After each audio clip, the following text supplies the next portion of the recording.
In today's video, I'm going to teach you how to set up a chart of accounts on Xero. Let's get started by diving into the process that will help streamline your accounting tasks. Begin by logging into your Xero account. Once you've successfully logged in, you'll arrive at the dashboard, which serves as your launchpad for various functionalities within Xero. From here, locate the Accounting tab at the top of the page. Clicking on this will open up a drop-down menu. In this menu, you'll want to select Chart of Accounts. This section is where you'll start setting up and organizing your accounts to align with your business needs. Now that you're in the Chart of Accounts section, look for the option labeled Add Account. A click on this will bring up a form that you'll need to fill out. This is an important step, as you'll be defining the specific details for each account you wish to establish.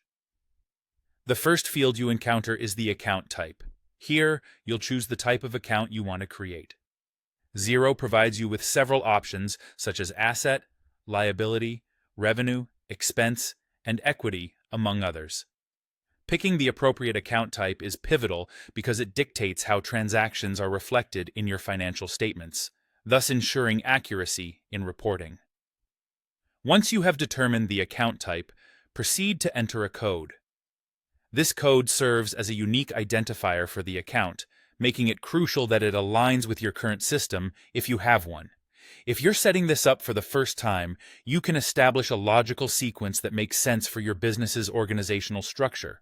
Following the account code entry, you'll need to type in a name for the account. It's advisable that this name be descriptive enough for you or anyone else with access to quickly grasp the account's purpose. Consistency in naming conventions is important, particularly if you're working within a team, to avoid any potential confusion down the line. Next, make sure to select the applicable tax rate from the drop-down menu provided. This is a crucial decision as it directly impacts your tax calculations and ensures compliance. Selecting the right tax rate helps in processing your transactions correctly and can save you from future headaches. Once you've meticulously filled out all the necessary fields, take a moment to review the information for any possible errors. If you're satisfied that everything is accurate, click the Save button to finalize the setup of your new account. And with that, you've successfully added an account to your chart of accounts in Xero. You can continue to add more accounts by repeating these steps, or you can proceed to tackle other tasks within the software.